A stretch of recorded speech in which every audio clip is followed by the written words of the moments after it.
and welcome to another video with me, Veerle de Bruyne, and this video will be about Saturn and Mercury. I'm making a series of Saturn and together with a personal planet in the natal chart. So first I'm going to be talking about Mercury and Saturn in your birth chart. Then I'm going to have a look in transits of Saturn on your Mercury, and then I'm going to have a look at Synastry. So what is it when one's Mercury falls onto someone else's Saturn? So let's get started with the basics, with what is Saturn all about and what is Mercury all about. Well, first of all, Saturn, as I said in the other videos, is a planet that it's the planet of time. And it's the planet of delays, and it's the planet of discipline, responsibility, hard work, getting things done by persistently working hard on that particular matter.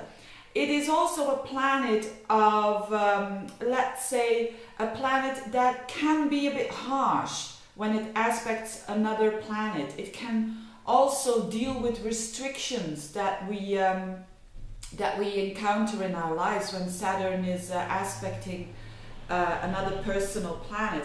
In traditional astrology, it's really seen as a malefic, so it is seen as a planet that is not easy to deal with. But what is Mercury? Mercury is the way that we make ourselves understood. It's the way we communicate. It's the way we write. It's the way we speak. Do we speak loud, soft? Do we make long sentences or short? Is it easy for us to speak or not? That's all Mercury. You could say it is about bringing out your message and a part of expressing yourself, this Mercury. But it is also how we integrate all the information, how we process the information. Mercury is also the siblings, or represent siblings in our chart, and so that's basically it. So if you put those two planets together, it is understandable that there will be this Saturn energy together with the Mercury energy. So speech will be also about Saturn is seriousness and deepness. So everyone who's got an aspect between Saturn and Mercury. So first of all, the easy aspects are a sextile and a trine. So when you've got, for instance, like Mercury in Taurus, trining with Saturn in Gemini, for instance, then Saturn not in Gemini, Saturn in another earth sign, help me, Virgo, then it is a trine, and it means that the energies that I'm going to describe are the same, but it's way easier to deal with. The same for a sextile. Now the more difficult and more challenging aspects are especially the conjunction, when these two planets, Mercury and Saturn, are in the same sign very close to each other, but also in a square, 90 degrees apart from each other, and also in an opposition. So that's the harder aspect, you could say.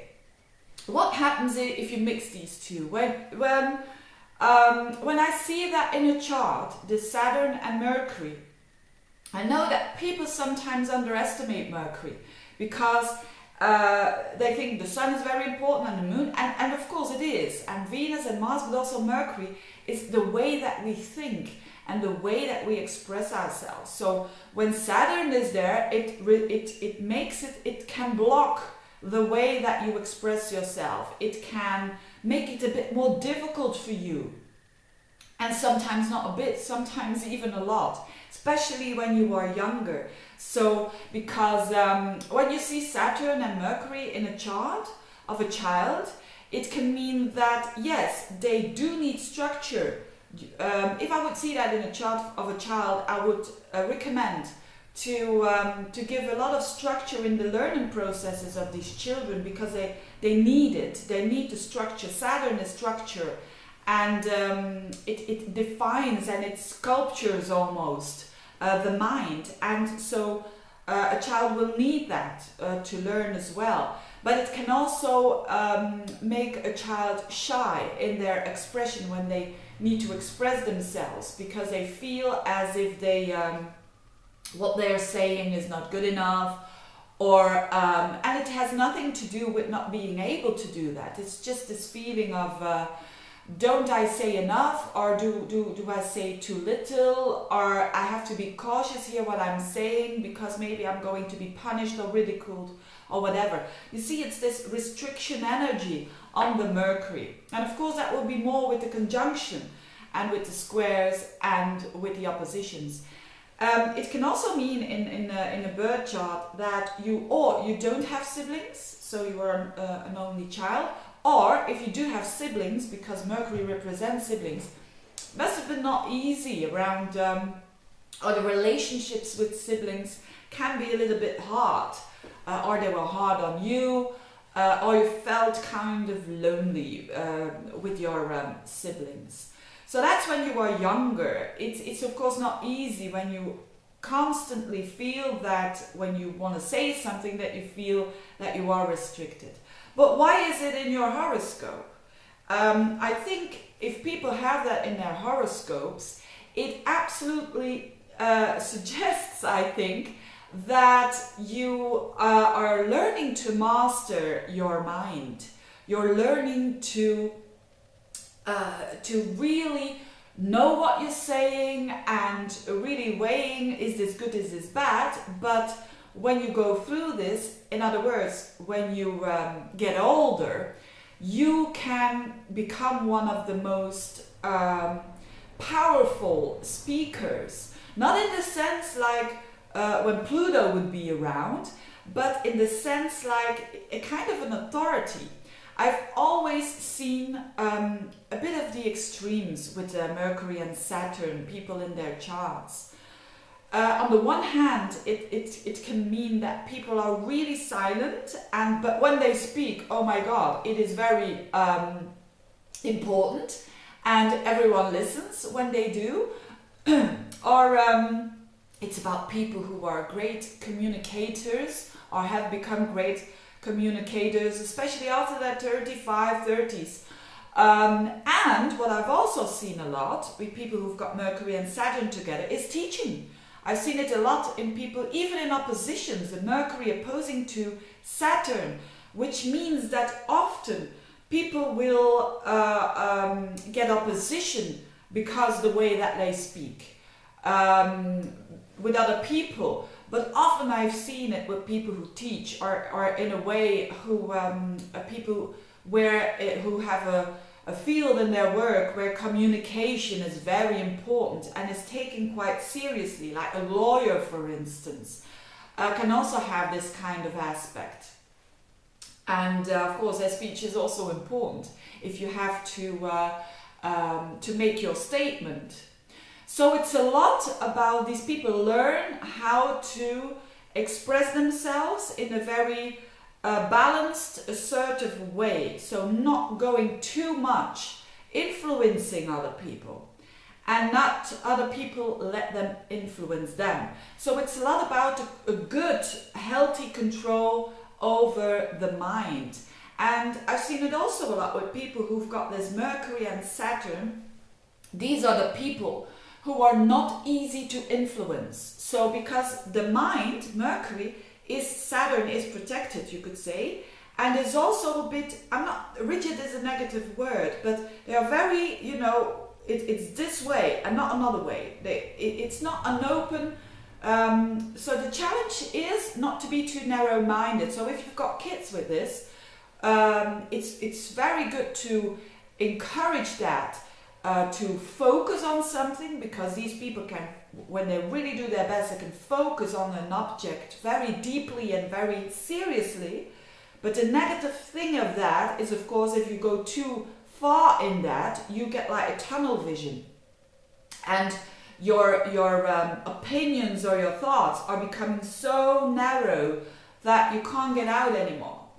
And that relates to depression as well, by the way. So when Mercury having this sensibility for depression is often related to Saturn and often with Mercury, because Mercury is the way that we think. If we are going, and it's only when people are going too far with this very good quality of being able to focus, but when they are over focused on something and they can't let go of it, it becomes a very negative thing. It becomes an over control of something, and that's why these people really have to make sure that they don't get into this over focusing, and because it can become negative thing.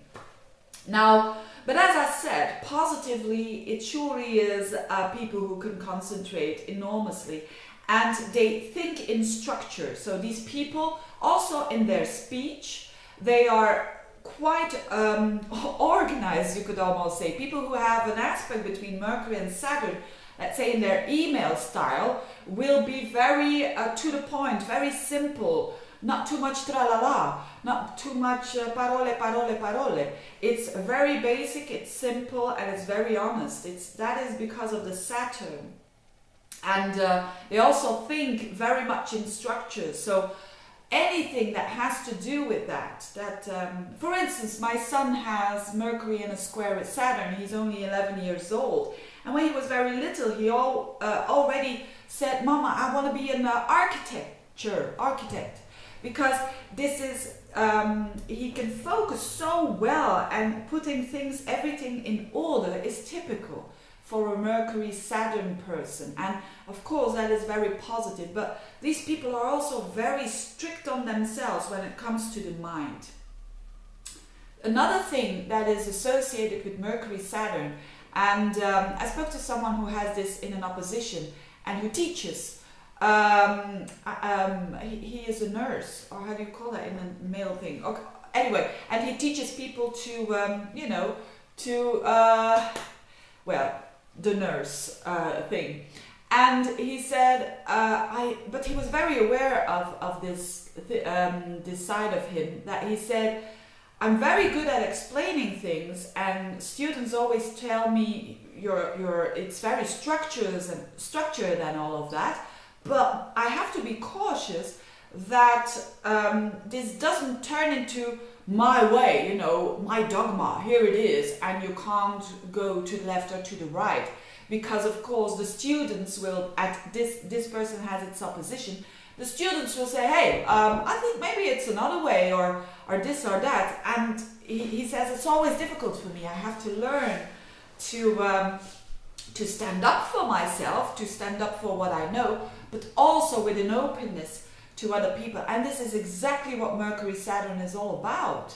I think when people do that, they really have a message, because having a message is important for Mercury Saturn people, and they really do. But there's a difference in influencing or wanting to influence and having a message. Because the people who are really working on high levels with the Mercury Saturn, these are the people who let other people think and let other people work with the mind without influencing them, without saying, "Hey, it's my way that I'm influencing on you." Because if these people do that, the Mercury Saturn people, they're gonna have conflicts, whether it is a square or an opposition or even a conjunction. Because, or it could happen the other way, that it could happen with Mercury Saturn, that these people feel as other people impose their ideas on them. And that's what makes them frustrated. And so that is the lesson, to stand up and to stick to their own ideas. So it can go to either one way or the other. It can go to a person that needs to learn not to influence others, but to learn them something, so that these people can learn for themselves. And on the other hand, it can mean that you simply need to learn to stand up for yourself. And you will be in life confronted with people, relationships, colleagues that will test you. So a very, very interesting aspect to have. And if you, it's not an easy aspect at all. Not at all. Even not even the trines and the sextiles. It will go easier, but I can assure you, in relationships, it's not easy. I'm having this as well in a trine, and my boyfriend as well in a trine. So we all three in our family have this, and I can assure you it's very much being aware of not being a wiseacre as well. But it's fun every now and then as well. So, you know, awareness is a lot, isn't it? But I think this is the energy of Mercury and Saturn. It really also means that you need to be your own authority over your mind without getting stuck. I'm just very quickly reading if I've done everything. Hard time, yeah. Hard work, yes. Responsibility in speaking, absolutely. Yes, worrying. People tend to worry also a lot with Mercury and Saturn. The speaking and all, and the thinking is slowly but thoroughly. Absolutely. Compact speaking. Kids learn, yes. Practical thinking, absolutely. Not keen on new ideas. These people tend to have indeed their own ideas. It's not always easy to be open. It's like almost a kind of a stubbornness, you could say. Yes, and the intellect is seen as very important for this person. So they think it is, but to put it in a resume, to start very young, you can have blockages with speaking, with communication, but if you work very hard, you can become very articulate. Or how do you call that? Eloquent. And, but as I said, too much, or you become a wiseacre, or you become a bit rigid. Now, another thing is competence skills. Mercury is also the planet of skills, so you can have very competence in a particular skill as well. Now let's have a look if this happens as a transit. What does it mean? What does it mean if you're having Saturn is now in Scorpio, and let's say you have a Mercury in Scorpio, so it will conjunct Saturn, your Mercury. Or what if Saturn is trining your Mercury, or squaring up to your Mercury, or opposing your Mercury, so making that aspect.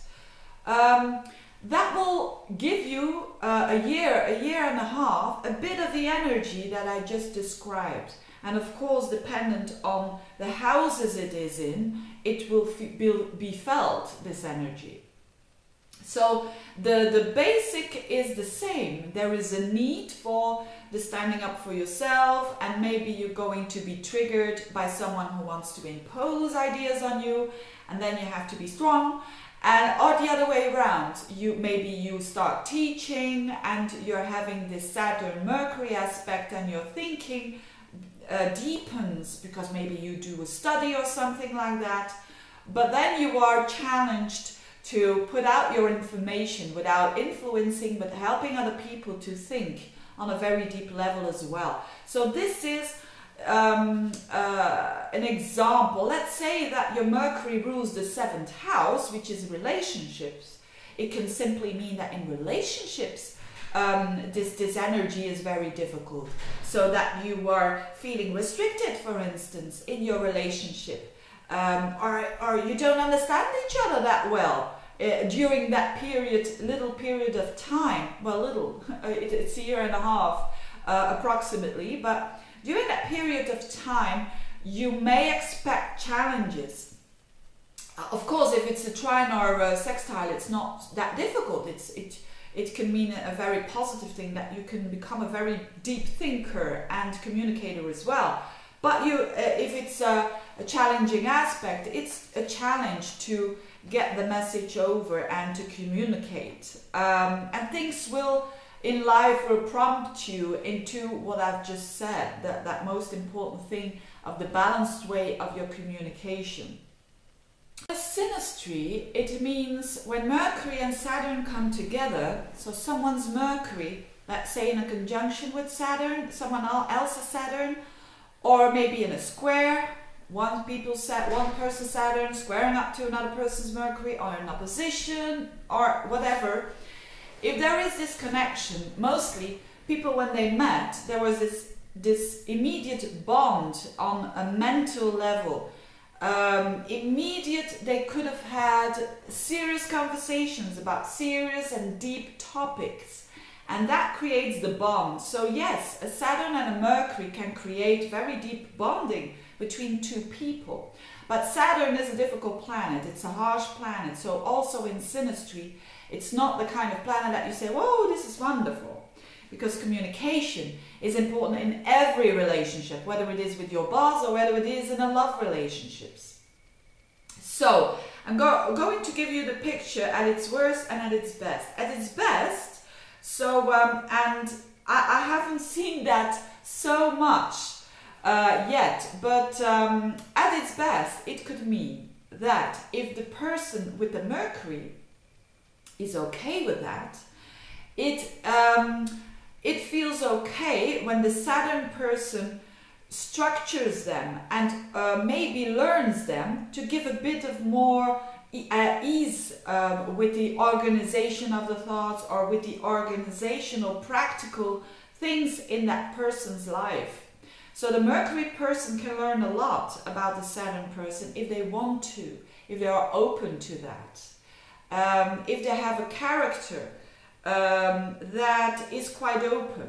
But if this Mercury person, let's say, have the Mercury Saturn aspect already in a natal chart, it tends to go more the challenging way.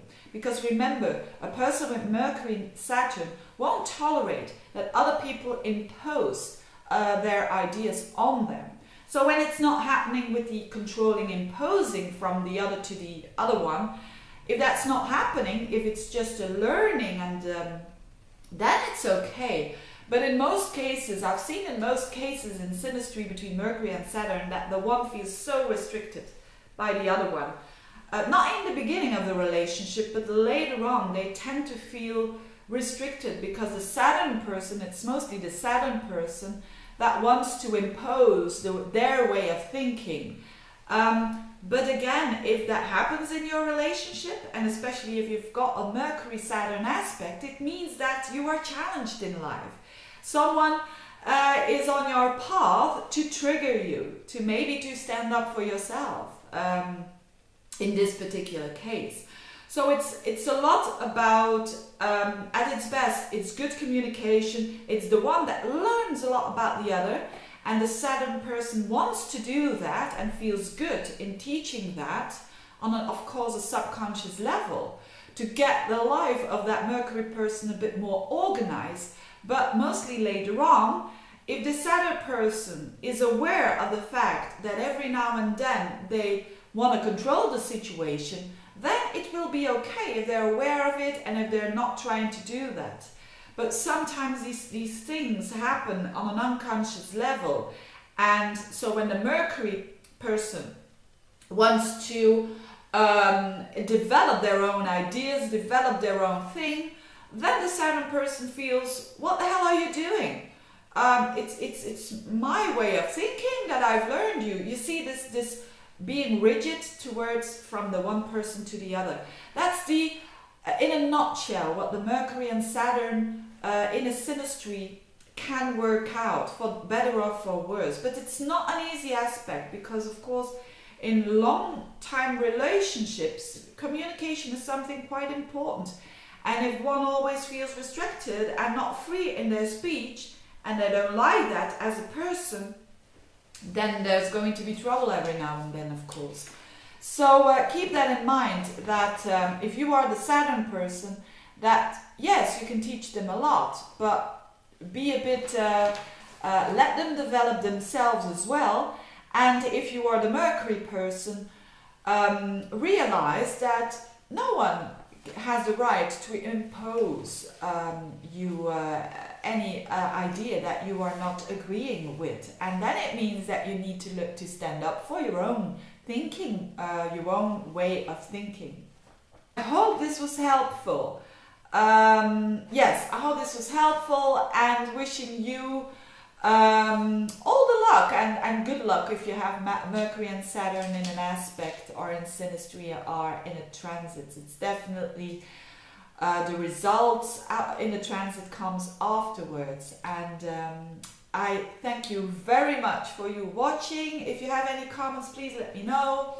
And see you next week, I think, with another Saturn personal planet aspect. Thank you for watching.